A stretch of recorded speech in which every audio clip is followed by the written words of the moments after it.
మొండితనం ఏపీ ముఖ్యమంత్రి Jagan plus point. ఆ మొండితనంతోనే ఆయన పాలిటిక్స్ లో సక్సెస్ చూశారు. కానీ ఒకసారి ప్లస్ అయిన విషయం ప్రతిసారి అవ్వాలని లేదు. జగన్ మొండితనం ఇప్పుడు ఆయనకు షర్మిల విషయంలో మైనస్ కూడా అయింది. చెల్లెలతో ఇంటి గొడవని పరిష్కరించుకోలేకపోవడం, ఆమెతో మొండిగా వ్యవహరించడంతో షర్మిల ఇప్పుడు జగన్ కు ఏకు మేకై కూర్చుంది.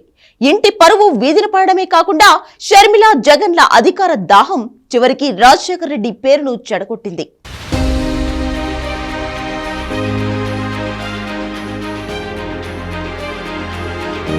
నవ్వి పోదురుగాక నాకేటి సిగ్గు. ఈ నానుడి జగన్ షర్మిల ఇద్దరికీ వర్తిస్తుంది. రాజశేఖర రెడ్డి కుమారుడు జగన్, కుమార్తె షర్మిల దేశభక్తులేం కాదు, వాళ్ళది దేశం కోసం ప్రాణాలు త్యాగం చేసిన కుటుంబం, అంతకంటే కాదు. ఒక రకంగా చెప్పాలంటే ఫ్యాక్షన్ బ్యాక్గ్రౌండ్ ఉన్న రాజకీయ కుటుంబం.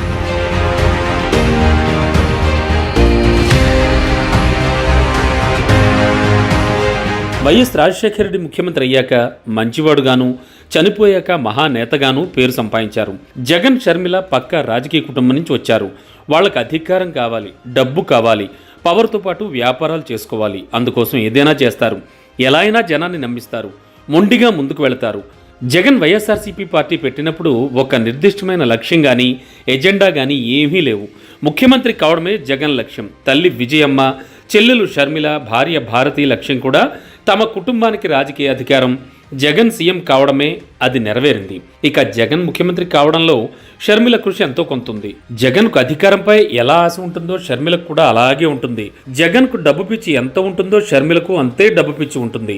జగన్ ఆస్తులు ఎలా పెంచుకోవాలి అనుకుంటున్నాడో షర్మిల కూడా తన ఆస్తులు పెంచుకోవాలని అనుకుంటుంది. వాళ్ళిద్దరూ ఒకే కుటుంబం నుంచి వచ్చిన వాళ్ళు, ఒకే తండ్రి వారసత్వాన్ని పంచుకున్న వాళ్ళు. కానీ ఆ విషయాన్ని విస్మరించాడు జగన్. అధికారం వచ్చాక షర్మిలను జాగ్రత్తగా పక్కన పెట్టాడు. ఆమెకు పార్టీ పదవి ఇవ్వలేదు, రాజ్యసభ కట్టబెట్టలేదు. రాజ్యం వీరభౌజ్యం అనుకునే రకం షర్మిల.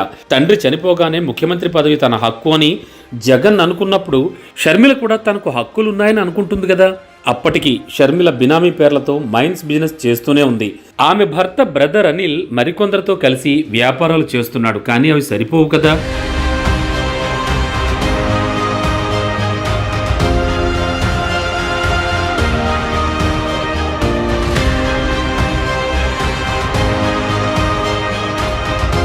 వ్యాపారంలోనూ రాజకీయంలోనూ మనం శత్రువులను పెంచుకోకూడదు, సొంత ఇంటి శత్రువులను అస్సలు పెంచుకోకూడదు.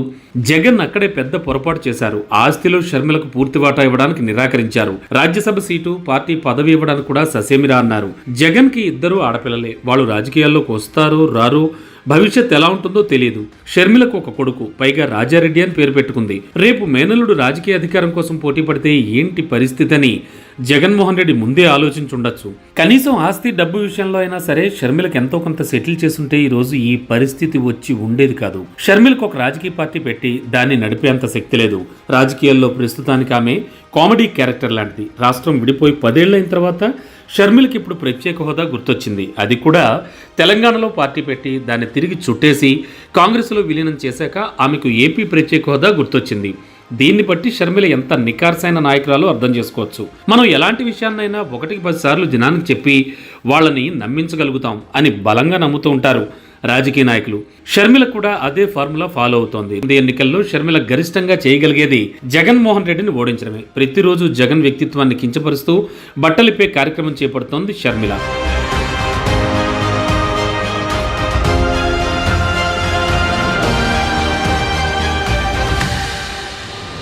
జగన్ క్యారెక్టర్ డ్యామేజ్ చేయడమే ప్రస్తుత ఎన్నికల్లో షర్మిల లక్ష్యం. అది విజయవంతంగా పూర్తి చేయగలుగుతుంది. షర్మిల జగన్ వ్యక్తిత్వాన్ని ఎంతగా డ్యామేజ్ చేస్తే జగన్ పై వచ్చే వ్యతిరేకత చంద్రబాబుకే అడ్వాంటేజ్ అవుతుంది. దీనికి తోడు కమ్మ మీడియా వెంటనే షర్మిలను హక్కును చేర్చుకుంది.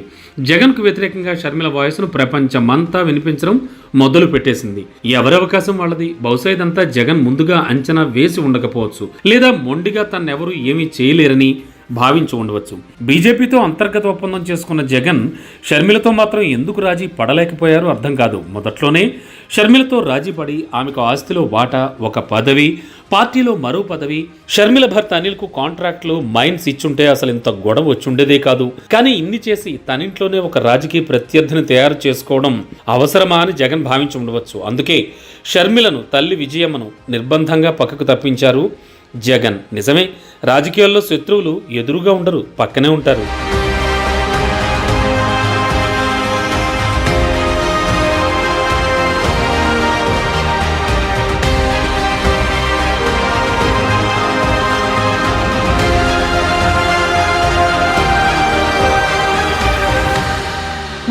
ప్రమాదాన్ని జగన్ ఇప్పుడే ఊహించి ఉండొచ్చు.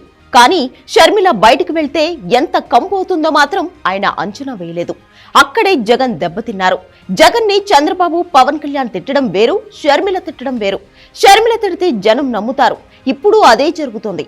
షర్మిలతో జగన్ సెటిల్ చేసుకుని ఉంటే ఇప్పుడు ఇంత సమస్య వచ్చేది కాదు. అహంకారం, మొండితనం ఒక్కోసారి పతనానికి ఎలా దారితీస్తుందో కొద్ది రోజుల క్రితం కేసీఆర్ విషయంలో చూశాం.